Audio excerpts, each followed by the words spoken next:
Hey everyone, welcome to Served. It is no longer Madrid. Madrid is in the rear view. We will get to that racket rundown. Brought to you by Wilson. On the other side of the break, Sinner, chicken dinner coming back. Is Alcaraz healthy? Did Novak make the right decision in pulling out of Rome? Some corrections, John, off of our top 10 list. It was kind of all the things that I thought it would be, guys. Like the appropriate amount of anger, nostalgia. Everyone going, your list sucks. I'm like, well, it's not our list. we were reacting to the, I think most people enjoyed the list. I tried to give clues like we didn't choose these. Yeah. Real subtle. Right. Yeah. Like, hints. Oh, we didn't know these until we were told them doing this in real time. Which was okay, listen, we do things a little bit differently. We're going to do our Roland Garros draw show coming up on the 22nd, out on the 23rd or something I don't know. Leave that to our producer. But we got some corrections too, right? Like we're reacting to the top 10 and we're covering, the first match was in 1972. The last match was like 10 seconds ago. We got some shit wrong. I don't know what to tell you. Like listen, we got most of it right. We normally do. But John, you got corrected by a legend of the game. And I'm just sitting here thinking my gut reaction, we'll let you know who was, imagine being one of the greatest of all time, having someone talk about how great you are, and then we still undersold it. Like, I'm so good that you can read all of the stats that we read, and there was kind of more. There was a lot more, and we still messed it up. So we'll tell you who corrected us in the nicest way possible, and I have envy not only for their accomplishments, but also for the fact that if you read my greatest accomplishments, there would be no follow-up. It's a slim chance of getting it wrong. We owe this legend a follow-up on the other side, so we will correct our show from last week. But fun overall, right? Like the top 10 matches thing was good. It was, we got great recommendations from the fans for other ones. So yeah, we'll start putting out some polls. This is it. We're the channel for how many pairs of shoes do pros go through, and your top 10 user created content commentary. That's what we're doing. Top 10 lists are like the cocktail weenies of podcasts, right? You think it's cliche, you think you can gussy it up, and just people want old reliable. Everybody loves a good list. Yeah. And I love it when our resident 60 Minutes journalist, Jon Wertheim, says weenie in the first 10 minutes of the show. Can we get to the Racket rundown? Yeah, this is an awkward transition off of weenie. Racket rundown brought to you by Wilson. Listen, Madrid was great, especially when we got to the last 4 days of the tournament and we could actually watch, a bunch of matches without them being overloaded by a 12-day format. Fantastic. What was really exciting is the tail end of the tournament. I feel like the power went out 6 weeks ago. The power went out 6 months ago, and we're still recovering. That was strange. That was weird. I was I was out of pocket, and all of a sudden I got back into range, and my phone comes up, and it's my producer at Tennis Channel. It's like, I don't know what. No, it's like, okay, we're gonna do the show sometime around I don't know, 4 Eastern, maybe 5:30 Eastern. If someone sprains an ankle, it's gonna be 3 p.m. Eastern. I'm like, okay, no problem. This is 9 a.m. It's like, the world is ending. There's no power in Spain or Portugal. I don't know. And to where my mind obviously went well, I hope people are safe too. And then I don't know what time we're going to do TC Live today. But the power went out a long time ago. That was a weird thing. Have you ever seen anything like that, JW? Not no. What is, there have been, remember the power went out at the Super Bowl in New Orleans, but yeah. You're right too. That seems a long time ago. That was a week ago today, right? But it's this is what happens on an international tennis tour. You've got blackouts in Iberia, and we talk about them in Santa Monica. It had to be a great viewing for those people that were watching Tennis Channel. We did an hour of coverage on a power outage. Give us our awards. We're spending too much time on it right now. Okay. Anyways, Madrid. Hey, listen. I think the headline, obviously, listen. I think one of the signs of greatness is when you win and it's kind of becoming predictable and boring. So then we don't value each win as much, right? We look at Casper Ruud and we're like, first Masters 1000 win, way to go. Everyone loves Casper. Great citizen of the world. 3 Grand Slam finals. We want to give him his flowers, right? We want to say how great he is and what he did well and all this stuff. And then Sabalenka, we're like, Sabalenka won again because she's just done. And it's like not the same thing. Have we reached the point, JW, where Sabalenka is so good that we're not going to give every single win of hers enough time or credit? Yeah, I mean, this is the curse of being a player of that level, right? I mean, you win multiple majors, you're ranked number 1, you've already won 2 titles this year. What do we talk about? Sometimes we talk about how she's had trouble closing. She should have more than 3 titles this year. And then when she comes good and plays up to her seeding, you're the number 1 seed, you're the top line of the draw sheet. The best you can do is hold serve, right? I mean, anything short of winning and you're not fulfilling your seeding. So when she does, we say, yeah, that's about right. That's what we expected. And Iga's game seems to be in a bit of a state of disarray. So we could perhaps talk about that. I think Sabalenka, despite the fact that she is not the player that's won 4 of the last 5 Roland Garroses, we can sidebar talk Charles Barkley style about how we feel Roland Garros versus French Open. Table that for now. No, I mean, I think Sabalenka plays to her seeding, beats a very game Coco in an entertaining final, and I think she's probably the favorite going into Paris, wouldn't you say? Yeah, it's weird. For the last however many years, half a decade, the conversation is Iga versus the field, and maybe that's the prediction. I remember us probably having that conversation on this show last year, and I think I took Iga against the field.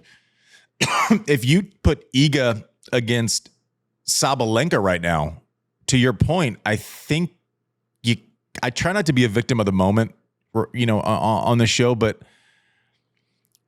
and I'm not the one who's going to get hyperbolic about Iga on clay too quickly.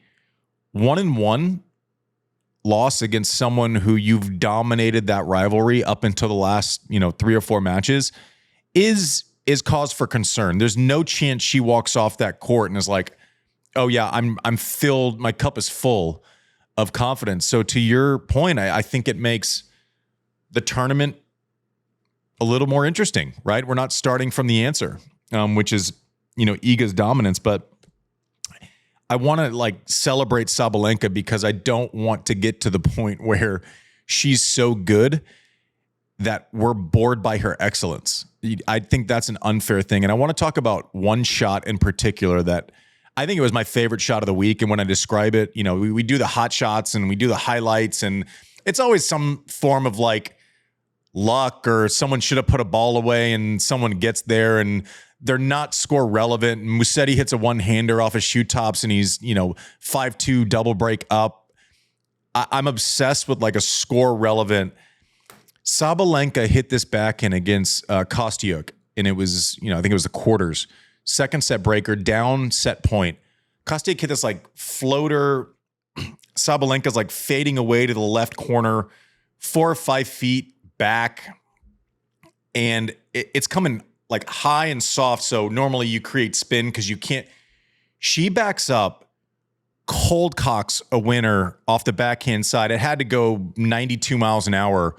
Created a mannequin. To pull the lever on that shot in a tight moment, she has reached the point where she thinks she's going to make every single shot she hits. Now she doesn't, but she kind of has that shooter's mentality, that Kobe Jordan mentality where the next one's going in. That shot stunned me, to just rear back and cold cock that winner from, creating every bit of pace all on your own, highest risk, lowest. She just steps up to the moment, plays her, goes out and competes every day. And it's like she's just going to work. It's just normal for her to do this now. I like that point because I actually saw that shot on social media. I did not see the match, and I did not realize when that shot came in the context of the match. And I feel like we make that mistake all the time. Tennis Channel, we do hot shots, and it's exactly what you said. It's a crazy tweener. Some guy goes into the first row to retrieve an overhead, and then you look at the score line, or you look at the player who actually won the match, and you say that's a neat bit of shot making, but it really didn't seem to have much material impact. First, I know what shot you're talking about. For Sabalenka to have hit that shot, and to have just attempted it, and then to have executed it at that point in the match, that should get extra. It's like leverage in baseball, right? Where it's great when you steal a base when it's 9-0, but when you do it when it's 4-all in the 8th inning, it's a lot different. We should like weight shot making match context specific. She has that like Steph Curry thing where he pulls up from like 34 feet and you're like, no, yes. You see her lining up for that one. You're like, that's not the one. That's not it. And then it works. She's phenomenal right now. Great week for Coco.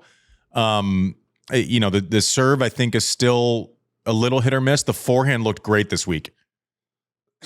I know we talk about, kind of that fadeaway. What I saw as the major adjustment for Coco was her not trying to run around, hit flat inside outs. That's not her shot shape. Or trying to hit flat down the line, force that ball in there. It's not her shot shape. Similar to the adjustment that Murray made when he was first started working with Lendl, she was opening up the shoulders, and when she was getting aggressive, she was going with her natural shot shape, which is flattening out that ball cross court. She doesn't flatten it out that well inside out. She doesn't flatten that forehand out super well up the line. But if you know that she's going to open up the shoulders cross court, does two things. One, the threat is there, so therefore you can't just pin her in the forehand side. And two, what that does is you have to take 2 steps to the right, so then all of a sudden her natural shot shape, which is that looper up the line, becomes way more effective. So I think it was just a matter of being aggressive to the shots to the parts of the court that you're comfortable being aggressive to and not trying to square peg round hole against your shot shape. Big improvement for Coco. I thought that was as well as she's hit her forehand this year so far. And she was emotional afterwards. You could tell she wants to like break through and kind of re-enter this conversation, as one of the best players in the world. I think Sabalenka is kind of separated right now, and obviously Iga has earned the right to be in that conversation all the time. But great week for Coco net. I mean, listen, you beat the person who's been your toughest matchup 1-1 on their surface. I don't care how Iga's playing. She's still one of the best players in the world on any surface. And Coco made a statement, I think, and I think statement win gets thrown around too often, but I was stunned by that scoreline. 1-1 on the choice surface of the player who's been number 1 in the world for the best part of the last half decade. I don't know what you make of this. I mean, remember Coco beat Iga in Saudi Arabia, and we all sort of said, keep an eye on this match. It's the end of the year and it's not a major, but this had really been one-way traffic, this head-to-head. I mean, if we all sort of said, well, Coco's she's an exceptionally good player and she's won a major, but how is she going to get to number 1 when she has such a block against Iga? And to have turned that rivalry, and now it's a rivalry, I mean, it wasn't even a rivalry, but to have turned that head-to-head around and then beat her 1-1 on clay. We can talk about Iga, and this has been a rough year for her so far, but I think how is that not a statement win? I mean, I think that's exactly the term I would use. And Coco's right there in the conversation. And remember, it's French Open Junior. I mean, she can play on clay as well. So, I think you kind of not perfect segue into my next point about Coco. Her best surface might be clay. I'm just like, I know that she won the US Open, and I feel like I won a major on a surface that I think I was better on grass than I was on hard overall. I think her best surface could be clay. I think she's had the most extended runs of her career in Masters 1000s. Outside of that kind of hard court run, that magical summer, she's made the finals of Roland Garros, another semifinal at Roland Garros. She's had extended runs in Rome multiple times. I think just net, if she's kind of randomly playing someone 40 in the world, I think clay's the surface that gets the most wins in those matchups, 20, 30 in the world where someone can't just go pound the forehand and get some help from the court. I think clay might be her best surface, or at least it's not a crazy thing to think out loud. What do you think, JW? I think that's right. I mean, I think that's eye test, but I also think that is data driven. I mean, look at her results in Paris and what's happened. She's played really well. She's looked good. She's defended. She's brought her athleticism to bear, and then she's run into Iga, who's won this event 4 of the last 5 times. Well, she just beat that player again. That score line just jumps at you 1-1. I think that, and I think honestly, I thought she played pretty well in the final overall. She's got to feel really good about this. Yeah, she played well in the final. She served for it in the second set and struggled to through that game, some doubles, some forehands, and then I think she was pretty pissed, which I don't mind. Like, you could tell she was like, okay, enough of this stuff. I'm sick of it. But credit to Sabalenka. She hangs in there. She ebbs and flows. Like, she understands how to play a match, how to navigate a match. And it's funny because you still see her emoting. And so you're like, oh, is she going to, she's rock solid. Like, I don't care what it looks like. In those moments, she is absolutely rock solid. Casper Ruud breaks through, had fallen. I say fallen. This is like a compliment to him. He had fallen to 14 in the world post Barcelona, which he had won last year. I was pretty honest with Prakash on the desk at Tennis Channel this week about how he'd kind of invested in maybe researched, entertained the idea of addressing mental health. Again, presents itself, and said, like, I was in a pretty bad place, and this seems to be a pretty consistent thing. And if you think about time zones and being isolated and can't pass the ball in an off day, like, this all makes sense. And Jim Courier and I were talking about it on TC Live yesterday, and to our point in our episode that we had with Marty, you know, maybe it's we're just looking for affirmation of what our opinion was in that show. But yeah, if your ankle hurts, you treat it. If your brain is getting in the way of you trying to win matches and there's a way to address it, that's mental health. It's not something that is this, you know, crazy. It props to Casper Ruud, and then he addresses it. It's not surprising to me that he then goes on and performs well in big moments. If you prepare yourself for big moments and do everything you can to be ready, oftentimes preparation meets the moment. And Casper Ruud played great. I thought Jack Draper was the best player in the tournament up until about the last hour of the tournament. Mm-hmm. He said that too. Yeah. He was. I mean, he went through when he played Tommy Paul and beat him 2-2. I mean, Tommy just walked up to he's like, too good, man. Like, Jack Draper is quickly approaching, and I said this week on air, I don't know. He's ranked 5 now. Can you name 3 players that are playing better this year, week in and week out? No, you can't, is the answer. There's Draper and Indian Wells were like, oh, he took a rough loss in Miami. Do you remember who he lost to in Miami, JW? Rough. He just couldn't back it up. He lost to this guy, Menchik. Menchik, yeah. Who went on to win the tournament. Jack Draper, this was his 6th event this year. It doesn't feel like he's played so little just because he's been so relevant every week. He's entering tournaments. His backhand, he can stick cross court. He can check it down up the line to get the traffic flow back to that forehand. That forehand is an absolute monster. Now, it went a little sideways in the final. He got a little nervous, but just the action that he creates and the threat on that side, I think we're underselling how quickly he started 2024 at 61 in the world. And he a lot of people will touch the top 5 and you're like, oh, that's a fun cup of coffee. He looks like he's a top 5 player. Like, how quickly like expectation changes. He was the favorite, I thought, from every talking head that I had heard going into that match against Ruud. And I was kind of a little surprised that Ruud got through, not because I don't respect him, just because I was that impressed with Draper this week. I thought he was fantastic, and props to Casper. Let's talk Draper first. This is clay, right? I mean, so here's a guy. He's made the semis of the U.S. Open. That was sort of his major breakthrough. Won his $1 million and got sort of that match against Sinner where he vomited. This is a guy who's been to the Wimbledon finals as a junior. We know he can play on grass. His father was the head of the LTA for 7 years. I didn't know he had this kind of play game as well. And yeah, I mean, this is someone who he was not. I can't remember who said this. He wasn't seeded at Roland Garros last year. This year, he may have his own quarter.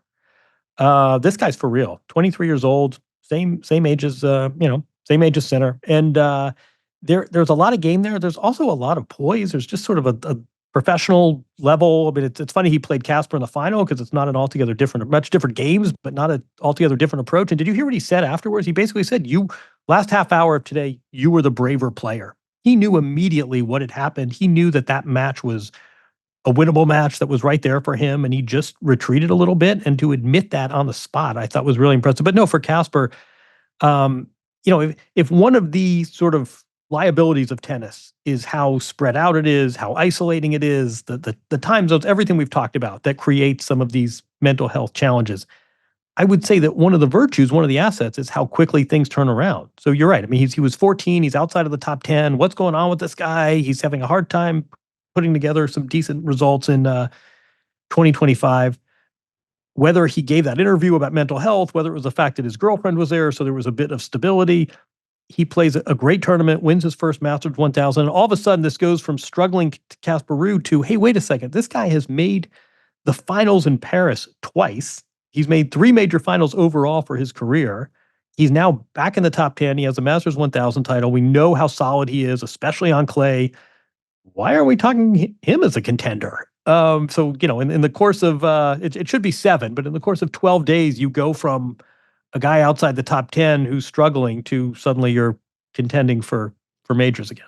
I think Casper, in his speech yesterday, and I'm not up to date on all the goss, but I think he said fiance yesterday. Yeah, so fiance, yeah. So I think I think we're next leveling there on the court, off the court. It's all next level for Casper. But I thought he did a great job. Obviously, his forehand, an undertold stat is that once, like in 2022, Casper overtook Rafa for most RPMs on the forehand side. So rotations per minute. So basically, his spin profile is more than you'll see from anyone. So that bird's eye view where it's up above, you can't see what he's doing to manipulate the ball. So when people say he hits it huge, but then it doesn't look as big from that bird's eye view as someone who hits it flat, that thing is tumbling and it hits your racket and you kind of have to fight it off, right? You have to find the center of the racket to kind of firm it up. But that ball was jumping all over the place in Madrid. Massive, massive deal to be seeded 14 or to be seeded in the top 8 at Roland Garros. This was well timed for Casper Ruud. And then at 1-1 in that third set, they're going back and forth. They each are kind of getting looks at break points, maybe every other return game. So it's kind of this, you don't know where it's going to go. And Casper did a great job of mixing in a certain risk profile which Jim Courier nailed in the first set because he was losing a lot of the 50-50 neutral ball rallies, right? Like he was, once it got set and the return was in play, he wasn't finding the patterns that he wanted. Started going much bigger on the forehand because he had to, because Draper, when he has 2 feet set, is just dangerous. And then he kind of really hit Ballmer's peak of like aggressive on the forehand, but then he did that like one more ball mentality to really just kind of grind out early in that third set. I thought it was just such a professional win. He didn't lose a set. We're going on about Draper. Ruud didn't lose a set before the final. And so I just think, and then played good players. Look at Surrendel. I mean, look at his draw. He played not great. a cupcake draw. And we'll get into this after the break, real quick. But like, what does this do for Roland Garros as we look forward? Casper has been one of the best players on clay for the last 6-7 years, whatever it's been, maybe 5. And there's still a feeling of inevitability when Rafa's across and you have to get through him to win Roland Garros. I bet you that attitude changes for more than just Casper post Madrid, post Rome, going into Roland Garros. A lot of question marks that we'll get to. Sinner, Alcaraz, Novak, Iga. We'll get to that after the break, and we'll tell you which legend we didn't give enough credit to because they're just so good. We'll be right back. And we're back. So somebody else. Leave it. Oh, I like what you did there. Yeah, I like Sinner jokes. Yeah, he's back, great. baby. So Jon Wertheim. So we got stuff wrong. All right, 1972 to the decent. But one of the main things we got not wrong. I guess You're talking about the top 10 show. I'm talking about the top 10 matches show from last week. We got feedback. Yeah, we got some feedback, and we had basically said like the greats. They'll jump up and get you, one last time. And it was more kind of just, it's always in there. Even if they haven't won in a minute, they're still capable. And we said Chrissy Everett's won 8 million matches in a row on clay, and it doesn't get talked about enough. It should be, in my mind, in lockstep with a lot of conversations around Rafa. Now, Rafa's numbers are, 14 Roland Garroses and or French Opens. What are we supposed to call it, John? You're on the TNT side of things. Are we allowed to say French Open? Nope. Roland Garros. So he won 14 French Opens titles. And, that sits alone. But Chrissy won 18 million matches in a row on clay. And then she pointed out to you, John, that she lost that one match and then won 72 more, and then won the next year from the match that we were talking about last year. So you know how cool it would be to say, oh, you messed up my stats of, however, tens of slams that I won, hundreds of matches in a row that I won, but then there was more. I feel awful. Because for context's sake, you and I were flying blind, right? I mean, we just totally were blind, learning these on the spot, reacting. I may or may not have been drunk. It was a whole thing. It was a whole thing. That was a fun show, right?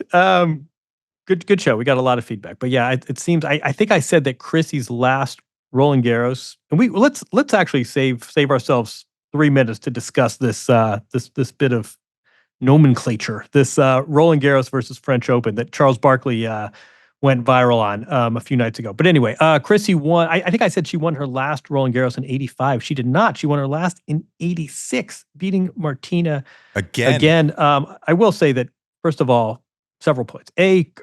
Chrissy's one of our favorite people. They don't meet your heroes. She gives the lie to that. Chrissy is every bit as cool as you think she is. So this was all in good fun, and we're working on a project too. So she sort of razzed me about that. But yes, she did not win her last Roland Garros in 85. She won her last in 86. What I did realize going back to the stats, the first time she played Martina at a major was Roland Garros in 1970 something. They've had a lot of matches there. She also played Australia 6 times. Can we just talk about that for a second? That I suspect if she knew that Majors 1 was going to be the ultimate criteria for greatness, she would have played that event. And she won it twice, so she's got pretty good batting. It's 333 gets you into Cooperstown. She only played Australia 6 times. I suspect if she knew that Australian Open titles was going to loom so large in legacy, she would have done that more. But no, she for the record, we got that wrong. She beat Martina in 1986 for her last of her 18 majors. Martina, of course, also won 18 singles majors. But no, we appreciate Chrissy's. We appreciate her career. We appreciate her input, and she's a wonderful person who will be headed to Paris in a few weeks. It can't be discounted though, where you're talking about I won 100 and some odd straight matches on clay, and then you lose one match, and then you reel off 72 more wins. Like, that's worth, if I'm Chrissy, I follow up too, right? Like, it wasn't over. It wasn't as if it was over. I tacked on another 3 years of wins.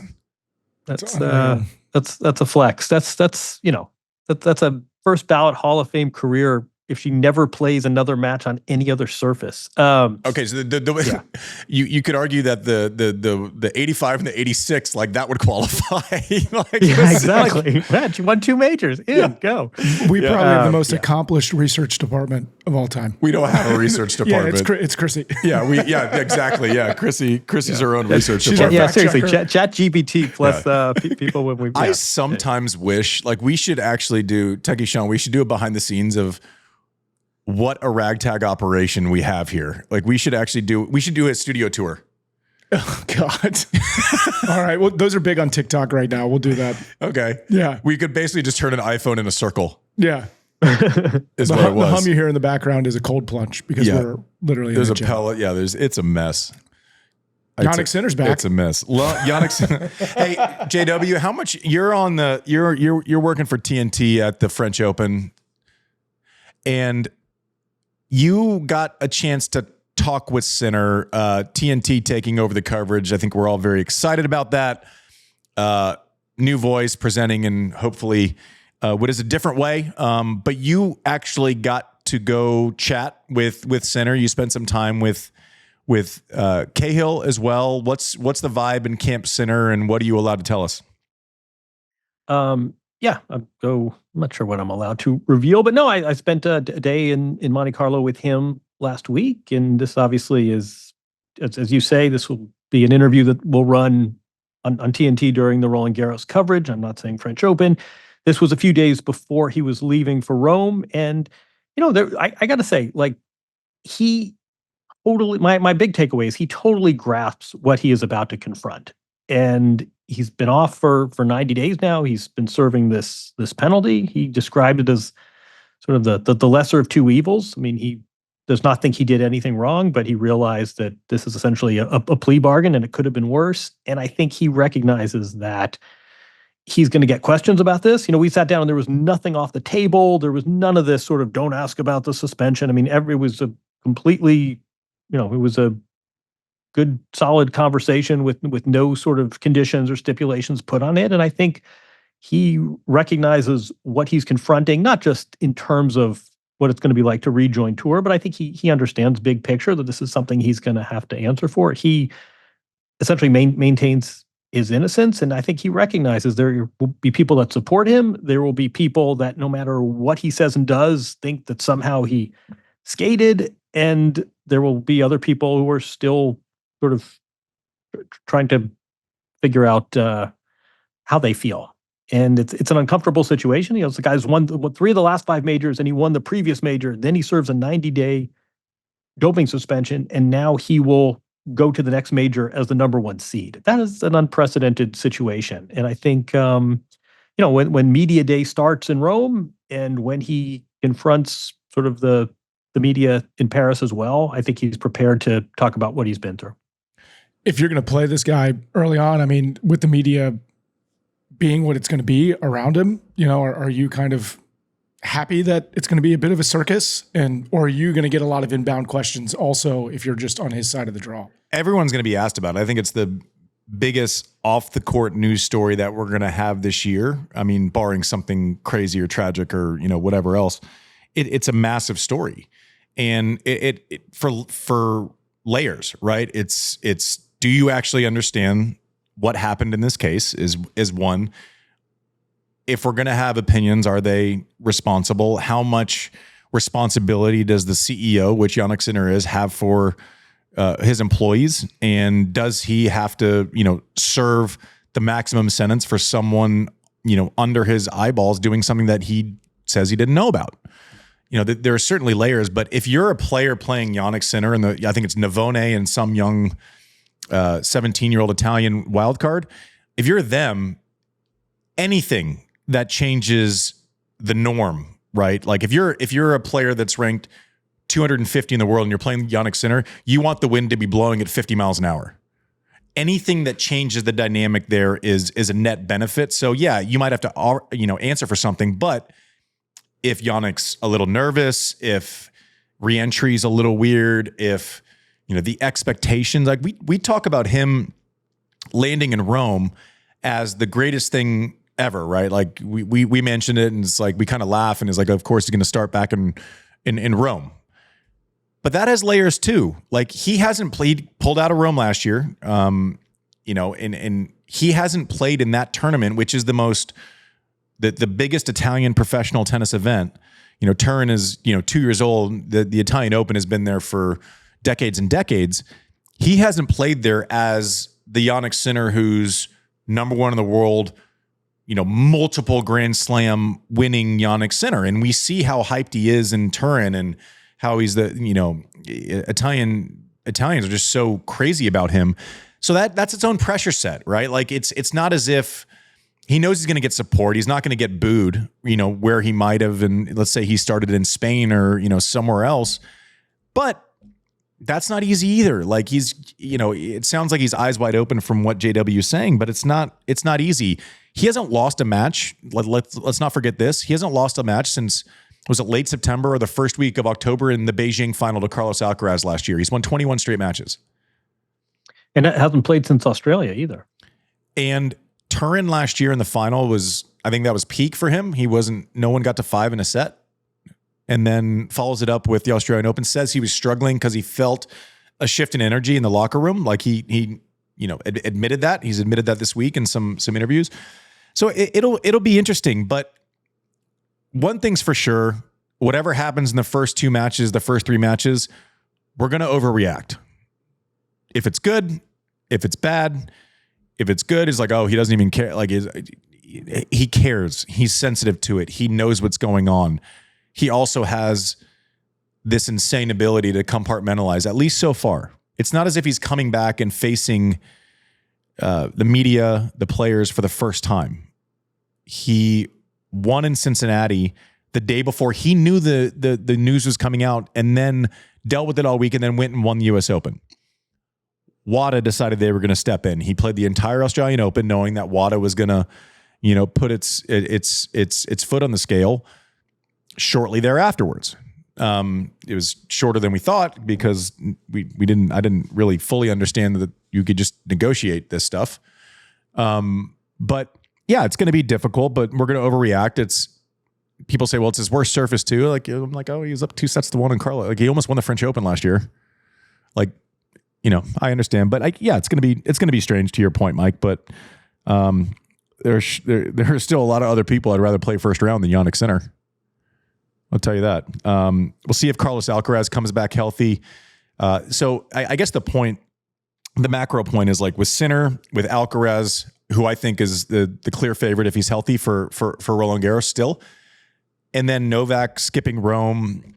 Those are your top 3 names that all have question marks. So if you are Holger Rune, who wins in Barcelona, if you are Musetti, who, makes finals, semis in Monte Carlo, Madrid, if you are Casper Ruud, who's, been so close yet so far because you have to go through Rafa, you're going, I guarantee Casper Ruud's going, yeah, I mean, this is probably the most optimistic I've felt going into Roland Garros just because of all the question marks around the top players, JW.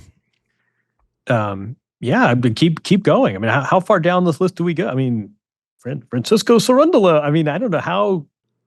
I think they're what, maybe 10 players. I mean, Jack Draper's looked really good this year, and he just that trajectory is going in one direction. I don't know. Do you want to spend a minute on Novak, who is now, I think he's 12-7. Now I feel like we need to check. I feel like we need to have like a window open check. I think he's 12-7 on the year, but I don't want to give. Can we just basically, I need to just admit fully and clearly that I have no idea what Novak's going to do ever. Right? Like I just, like at Wimbledon last year, I'm like, oh, you need more time. Like you need more time. And then after Australia, I'm like, we won't see him till Clay. And he plays 6 events in between. And then after Madrid, I'm like, oh gosh, he's going to be in a rush to find matches, right? He's lost a bunch of first rounds. You want to get those matchups. And then he pulls out of Rome. I literally have no idea ever. You should never listen to me on anything I say about Novak because it doesn't, I can't attach it to like any, I mean, I don't know. But I don't. I mean, serious point. I don't think that's you. I think that's really a complicating factor in all of this, which is that for his entire career, he has resisted conventional wisdom, and we got a peek into his. Every now and then he gives us a real peek into his psyche. And when you are down 2 points serving to Roger Federer in the Wimbledon final, and you convince yourself that you're just not going to lose the match, and when you have knee surgery in between 2 majors at age 37. When everybody says this is nuts, and then you come back, reach the final of Wimbledon, and then go win an Olympic gold medal. He has had so many data points now of times where it's paid off for him to follow his gut and his intuition and sort of resist conventional wisdom. I think that's really a factor in all of this. And, I think there are people sort of saying, what are you still doing out here? You're losing the guys who you would have, tapped 2-2 just a few years ago. You haven't won an ATP title in a year and a half now. You're 38 years old. You've got two lovely kids and a wife. Like, what are you still doing out here? But I think he has so many data points of his gut paying off and his outwitting biology and outwitting time. I think that's a really sort of complicating factor. And you say to yourself, you look at his results this year. I mean, it's interesting though. He hasn't gone down in the rankings. He's actually ranked higher now than he was at the start of the year, despite, but by his standards, a pretty mediocre year, the Miami final notwithstanding. You're going to go to Paris. I don't know, maybe he enters Geneva like he did last year, but you're going to go to Paris with this little momentum and you really think you have a chance? And then you say, well, wait a second. We said the same thing going into Wimbledon, coming off a knee surgery, and you came within, you came within a few games of winning the title. So I think his past success of outwitting conventional wisdom and getting the results that he's gotten, I think is sort of complicating all of this. Here's what I think. And you mentioned like the record for the year is still 5 games over, but it's littered. It's littered with first round losses.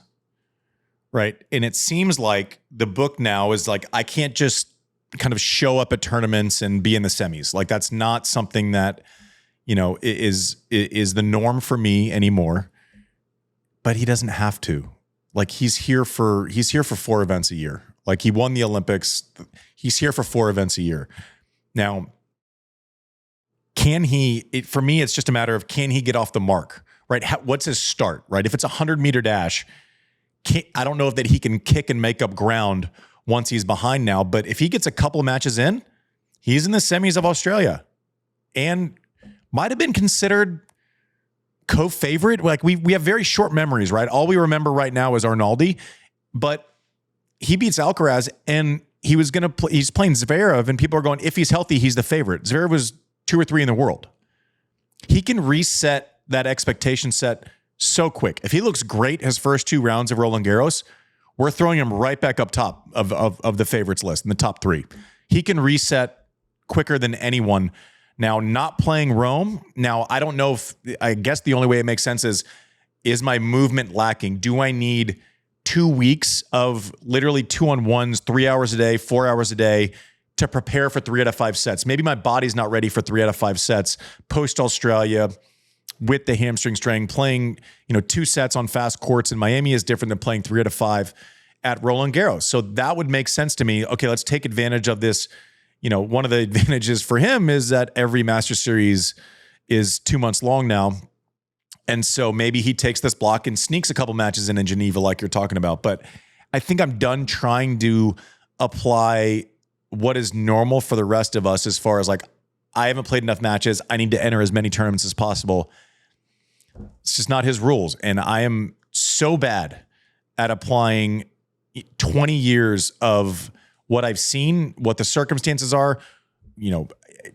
There's a scan on social and I send it to orthopedic surgeon friend of mine and said, I don't know what I'm looking at. What does this mean? And he says 6 to 10 weeks. And so I come on here and I say 6 weeks and he's back in 10 days. Like there's just nothing, there's just nothing that like, or, you have surgery. I'm like, grass is hard. You can slip. Okay. I'll make final. Like I'm just, it's just a weird position because he's so extraordinary in being unpredictable and it normally ends up in his favor. So I'm just going to say this very clearly. I don't know. And I hope he's back. And also it's weird because we kind of like, he pulled out of Rome.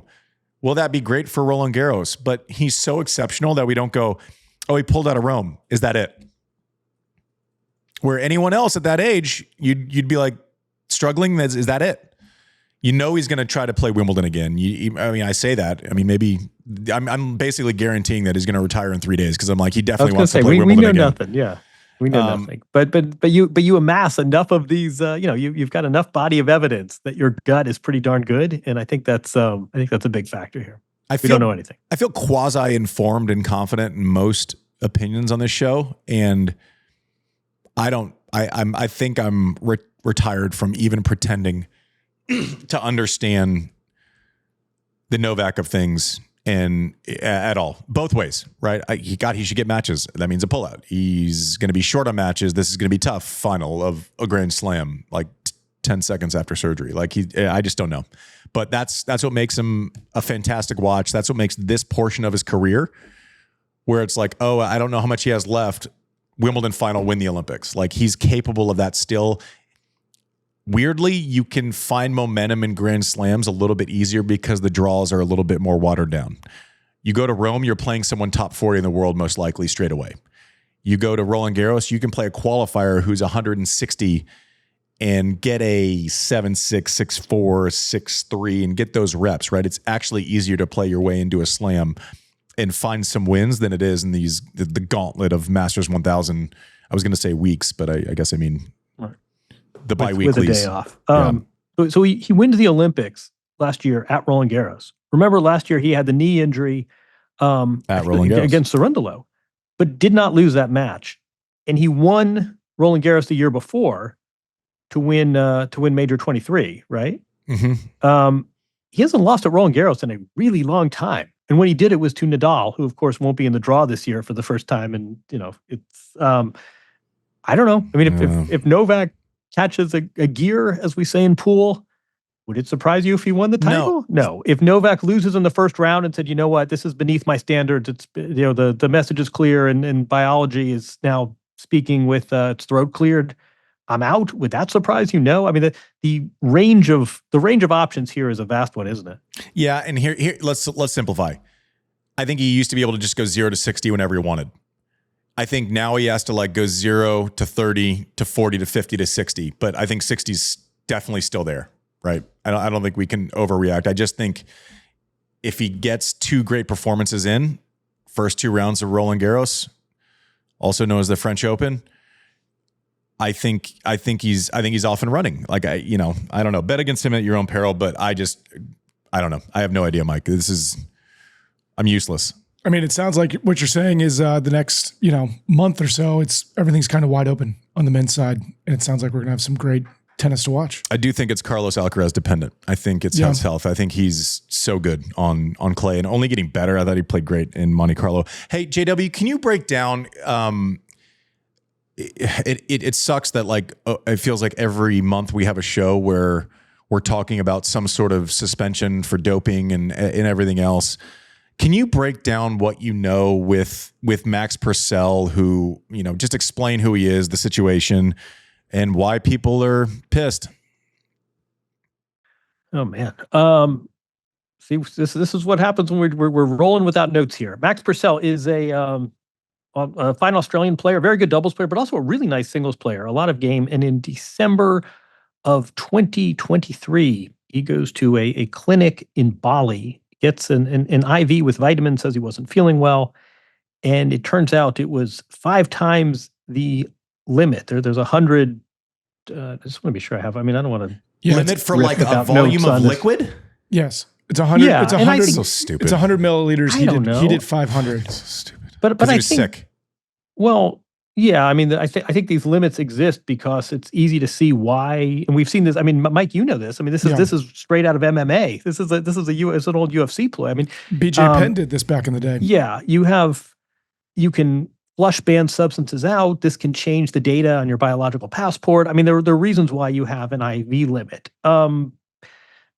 There are a lot of really strange facts here. One of them is that this whole Max Purcell investigation sort of came incidentally when the ITIA was looking into another case and sort of stumbled upon this fact pattern.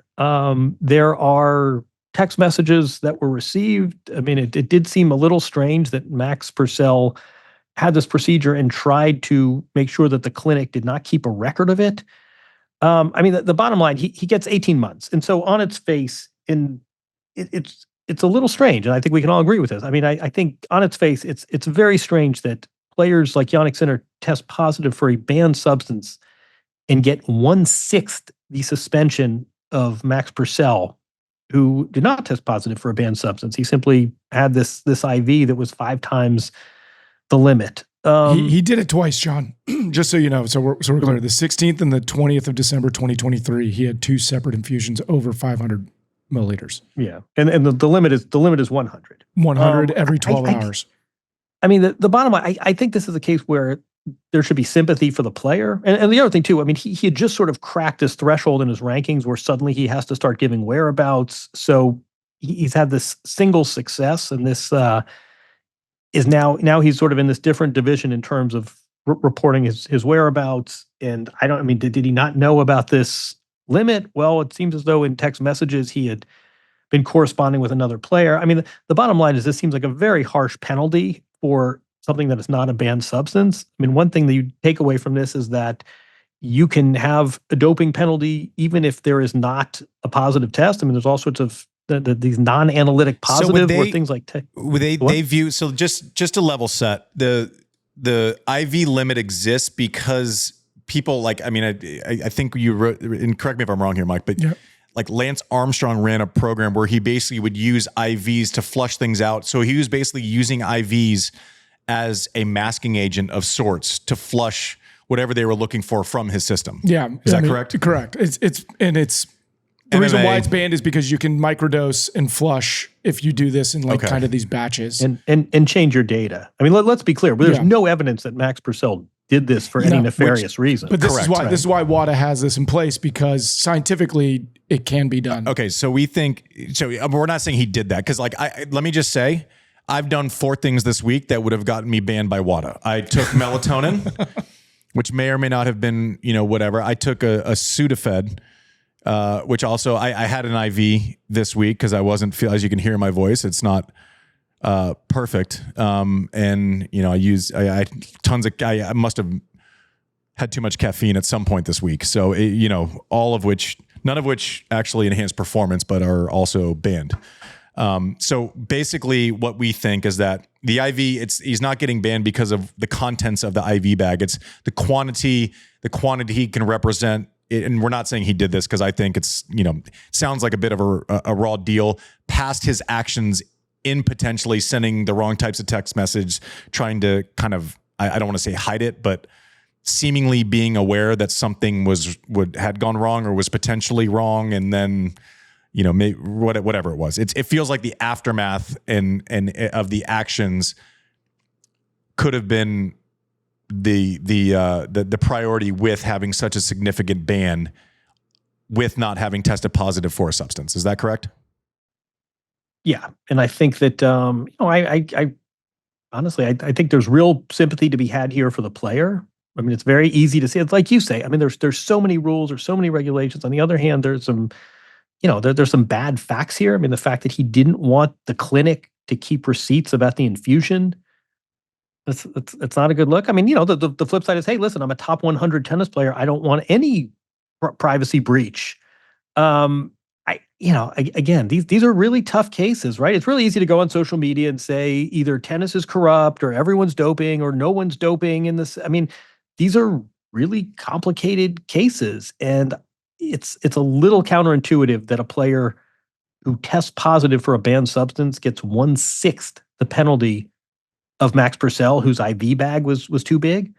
The flip side is these rules exist for a reason, and if we're serious about having a clean sport and a level playing field, you need to address these loopholes. And there are athletes, Mike, you and I, I'm sure, have heard a lot of the same stories. There are athletes in other sports who have used IVs for nefarious purposes. Not saying that is the case here, but if you are going to empower an organization like the ITIA to take care of your anti-doping and keep the sport clean, you need to address loopholes. So it's an unfortunate one. It's a weird look. It's a lot of weird facts. I mean, the fact that they stumbled upon this whole Max Purcell incident sort of while investigating another case is weird. It's a strange one, and 18 months seems on its face awfully harsh to me. This is also what happens when athletes in a union aren't on the scene to negotiate their own anti-doping policy. In another sport, maybe having too big an IV bag when you're no evidence of banned substance is a warning. 18 months seems pretty harsh, and at the same time, there are rules. The rules and these rules appear to have been violated, and Max Purcell, the onus was probably on him to make sure that the IV bag comported with the rules, and it didn't. It also seems like it's a testament to, if you kind of fully cooperate and just open up everything, they seem to like that a little bit more when levying judgment, right? He cooperated once the investigation really kicked off. He fully. Yeah, that's what both sides are saying. It sounds like, honestly, the other thing, it sounds like it absolutely sucks for him. Yeah, he said that. He said he was losing sleep. He started to get nervous tics, and he just wanted it over with. Yeah, I get it. I have a lot of sympathy for Max Purcell in this situation. I don't feel like it's to me, it's different. Someone in Bali on vacation during an off season versus someone who's cycling through Alpe d'Huez trying to hide all of the drugs. It doesn't seem like it's the same thing to me. It sucks for him. He got fined a couple $100,000. Also, no one feels good about any of this, but yet at some point we have to have it. And so it makes for a confusing conversation a lot of the time. Anyway, I hope, you don't want to say I hope he's found peace of mind. This sucks. It sucks. Yeah. Anyways, what doesn't suck is that, some coverage from French Open coming in on TNT. Some big names getting thrown in there. Venus got added. Agassi. I mean, how'd they get Venus, Agassi, and Jon Wertheim? How did I neither confirm nor deny. There's well, I mean, I need to be a little careful because I'm not in charge of the press releases. But I don't know if you saw. I think there was an ad they put out, and it's Lindsay, Jim, McEnroe. Just text me, I'll say it. Look at the. I'm not on the team. Just text me, I'll say it. I'm trying to think who else. Sloan, Wozniacki. All good choices. Did you catch? Can we do 90 seconds on this whole? I don't know if you caught the Charles thing? Barkley promo. Hilarious. The Roland Garros versus I have French an opinion. Open. I have an opinion on this. I think you and I disagree. Go. But 10 years ago, I got a press release saying that from now on, Stanislas Wawrinka, who just celebrated his 40th birthday the other day, by the way, would like to be known as Stan. And I'm thinking, you know what? Kind of a weird release, but God bless you. If that's what you want to be known as, this is not, we call people by their preferred names. And we see this with gender pronouns for you. You want to suddenly, my daughter's a they. Great. We'll try our best to remember. McLovin? We are, of all the names in the world, you chose McLovin? What name? What do you seal? Here is a tennis event that has tried to call itself by the venue, who is a World War I aviator, right? This isn't like condoms.com. This isn't where suddenly you've got to call it crypto.com arena. It's a friggin' World War I pilot. I don't know. I got no, this isn't the Gulf of America. Like, I got no problem. I got no problem. If you want to change from French Open to Roland Garros, I'm going to try and accommodate that. This is Stan versus Stanislas as far as I'm concerned. All right, go. Oh, I actually think it could have been on purpose.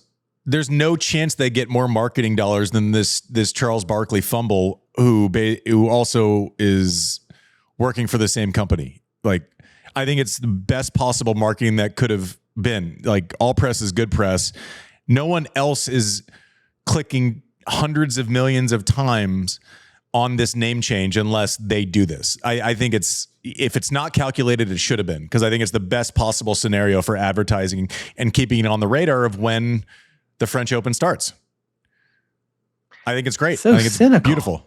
No, it's not cynical. No, I love. No, but do you care? I love their show. I love the fact that they just let it rip, Tater Chip. It's my favorite thing. And also, best case scenario when trying to advertise for this event if you're TNT. That's interesting. I honestly, I hadn't thought of it that way. But do you care about? Does this name offend you? Does this name change offend you? I don't care. It makes me want to call it French Open. I got to be honest, but that's probably just me being a jerk. But I don't. Whatever. No, I'm the same. I mean, if this were some nakedly commercial, we're not allowed to call it. I mean, I guess Staples Center is a commercial in itself. I don't know if someone says from now on it's Gulf of America. I don't think those are the same. Yeah. Okay.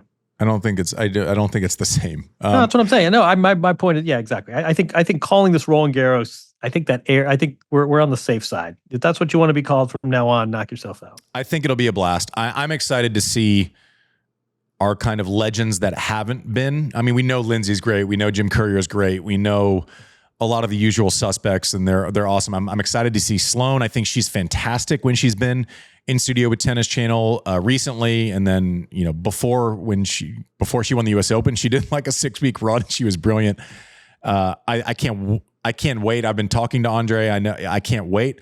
Little Birdie told me like we might have a served episode before he does it with Mr. Andre. Venus getting into the fold, I think, is fantastic. Don't know how you go wrong with that lineup. If you're TNT and you put together this cast of characters for the French Open, I bet you have to be very, very excited. And Jon Wertheim also. Agassi and Wertheim. That's what everyone wants to see. I'm going to be getting Orangina orders for. You get one interview with Jannik Sinner, and then you get a lot of catering. Yeah. Producer Mike, anything we're going to be doing? We did a ton of quick serves during Australia. Thankfully, most of you watch them every day. We're going to be doing more of that.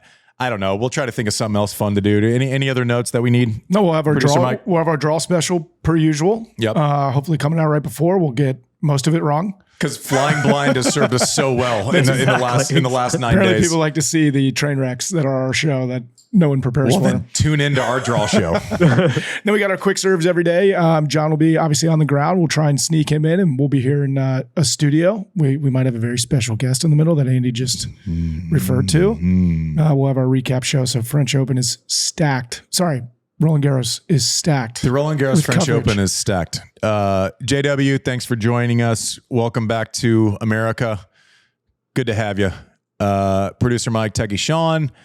Social Sophie, I think, is going to come in soon. She's Love All. Oh. Can we plug that? Yeah. I'm heading up to New York tomorrow for the day. Sick. Yeah, Kim Clijsters is doing the second episode of the Love All podcast with Hannah Berner. That's so. She's funny. Yeah, she's funny and she's great played. at tennis. Yeah, she's a good tennis player. She played in college, right? Yeah, Big Ten tennis player. Awesome.